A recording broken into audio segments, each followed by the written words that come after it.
I am Heavy Quarter Guy, and these are my quarters.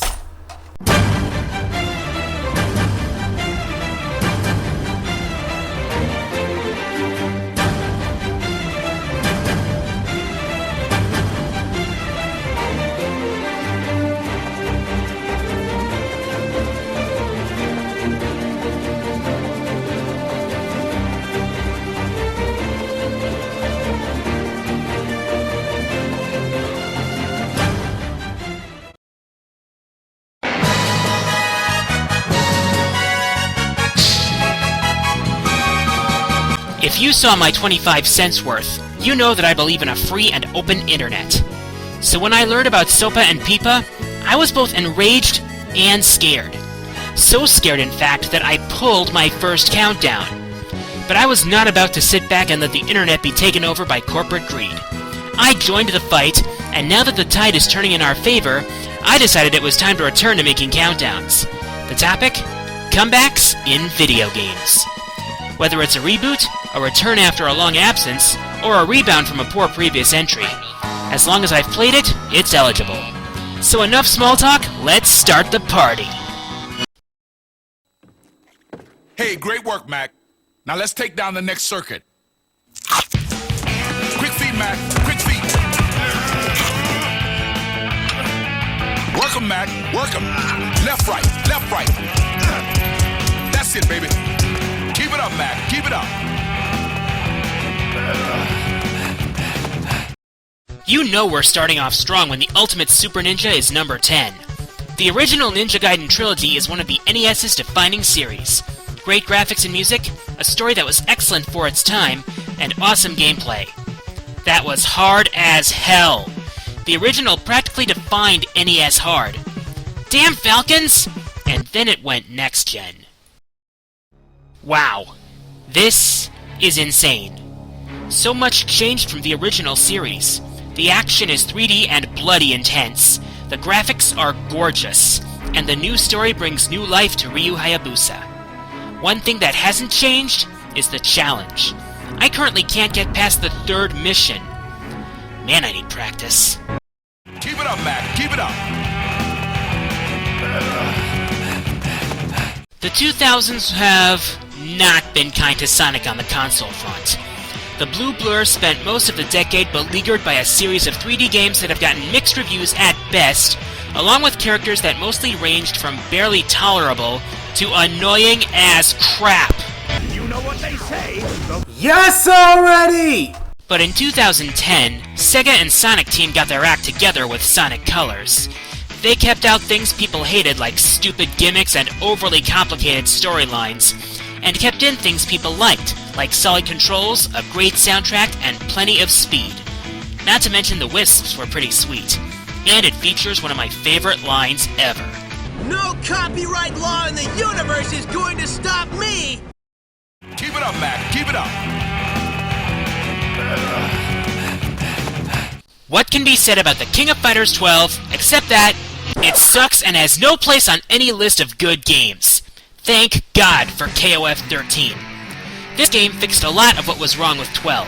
For one thing, the roster expanded from a pathetic 23 fighters to more than 30, bringing back fan favorites such as Mai and K-Dash. The story was also brought back into focus, finally bringing closure to the saga of Ash Crimson. The overall package was also more satisfying, adding several new modes that its predecessor lacked, including time attack, survival, and various challenges for each character. Overall, this game almost makes me want to forgive the travesty that was KOF 12. Almost. Keep it up, Mac. Keep it up. Come on, Punch-Out had to be on this list. And why not? It's a revival of a classic we haven't seen since the days of the SNES. It took everything about the NES classic and made it even more awesome. The game features many characters from both the original and Super Punch-Out, plus a cameo by Donkey Kong instead of Iron Mike. The personalities of the various challengers can be downright hilarious at times. Release the bogus. The controls in this game are excellent as well. While you can use motion controls and the balance board, I find I'm better off with the sideways control scheme. There's just so much to do, including a title defense mode where your opponents get tougher, various challenges in exhibition mode, and a versus mode where you can Hulk out. Join the Nintendo fun. I mean, Club Nintendo today, Mac. Doc, I joined before this game even came out. Keep it up, Mac. Keep it up. Ever hear of Shantae? Well, if you don't, I can't blame you. It was a Game Boy Color game at a time when the Advance was already establishing itself in the market. And despite critical acclaim, the game's sales were low to the point that no publisher would touch a sequel.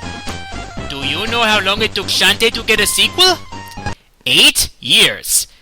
8 f***ing years! Well, thanks to DSiWare, developer WayForward was able to cut out the middleman and do the job themselves.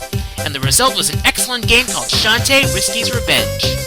While it's the most expensive eShop game to date, it's well worth it. This is a 2D platformer not unlike Metroid or the more recent Castlevania games.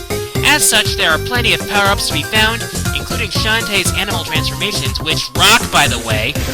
The experience is topped off by an excellent graphics, an awesome soundtrack, vibrant characters, and plenty of references, including one to... Keep it up, Mac. Keep it up.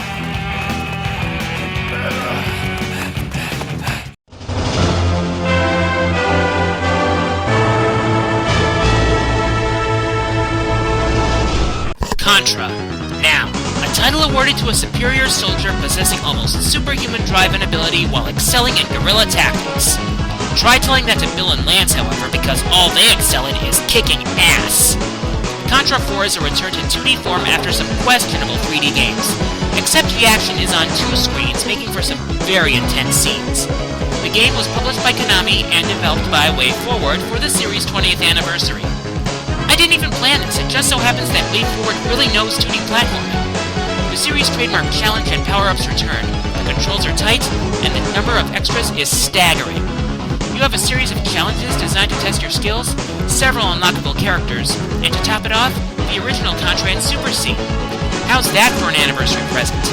Just remember, there's nothing better than a spreader in this game. Cry some more! Keep it up, Mac. Keep it up. Staying in the jungle, but decidedly less violent, we come to Donkey Kong Country Returns. While DK has had plenty of spin-offs since the N64, it wasn't until this game that we got the kind of platforming we came to love with the Big Ape. And this is the kind of comeback I love. The platforming was excellent, the levels were challenging, and the music and graphics brought back memories of so long ago. The monkeys were sporting some new moves as well, which came in handy. The amount of unlockables assured plenty of replay value, and there was even co-op play available. One gripe I have is with the game's villains. Tikis? Really? And they're using bananas to create an army? What can I say, Nintendo logic? But why couldn't they have used the Gremlings? Did Rare have the rights to them or something? But that's a tiny strike against an awesome game from Retro Studios. Speaking of whom... Keep it up, Mac. Keep it up. Why a series as incredibly awesome as Metroid skipped the N64 era is completely beyond me. It is sci-fi exploration platforming at its absolute finest. So when Retro Studios said that they were going to bring the series into 3D, I'm sure many people didn't know what to expect. Heck, I was a little skeptical myself. The first 3 games in the series were pure 2D awesomeness. Then the game came out.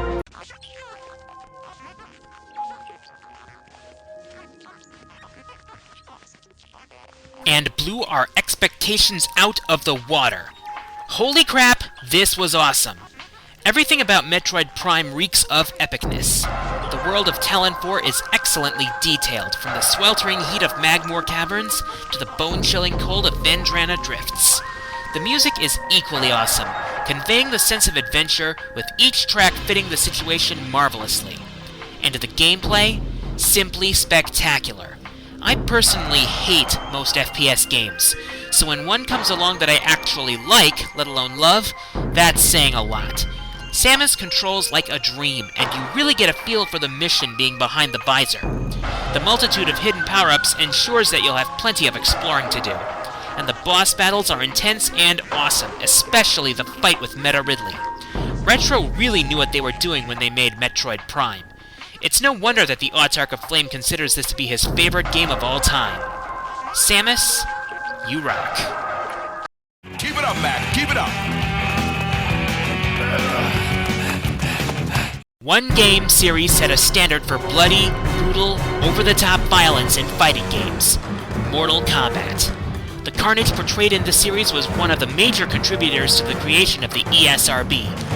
But as the series shifted from 2D to 3D, it also sort of lost its way. I'm not saying the 3D games were bad, just sort of misguided. So understandably, the future of the series got called into question when Midway got bought out by Warner Brothers. However, NetherRealm Studios, formed from members of the original MK team, were not about to let their masterpiece die so easily. The spring of 2011 saw the return of Mortal Kombat to its blood-stained roots. The game was simply called Mortal Kombat, which at first glance might seem lazy, but can actually be seen as symbolic of a game that is essentially starting over from scratch and returning to the things that made it great in the first place. 2D gameplay, blood and gore, vicious fatalities, yep, they're all there. However, several new aspects were also brought to the table, such as vicious X-ray attacks, a challenge tower that really tests your skills, and tag team fights. I was especially impressed with the story mode, which is an expanded retelling of the events of the first 3 games. The blending of cutscenes and gameplay was especially well done, which pretty much describes this whole game. Metroid Prime is a better game, but Mortal Kombat is a better comeback. And yes, Shao Kahn is still a huge troll. Alright, we're almost at number 1, but first, it's time for the recap. Number 10, Ninja Gaiden. Number 9, Sonic Colors. Number 8, The King of Fighters 13.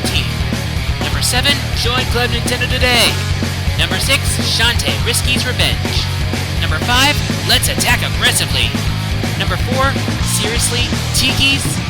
Number 3, Metroid Prime. And number 2, Mortal Kombat. It's number 1. Hey, if Chewie can do that because he's a G1, then so can I. For my number 1 comeback, I'm going to give you a look at an icon from my past. Mega Man 2 was one of the first NES games my family owned, and I loved it from day one. The gameplay was simple and fun, the level design was great, and the music was simply classic. Mega Man soon became one of my favorite video game franchises. Hell, I can even find some redeeming value in some of the weaker games. But as the series continued, kinda like Mortal Kombat, it began to stray from its roots. Don't get me wrong, I enjoyed some of the spin-offs, especially the X series, but the classic series seemed to have dropped off. And then...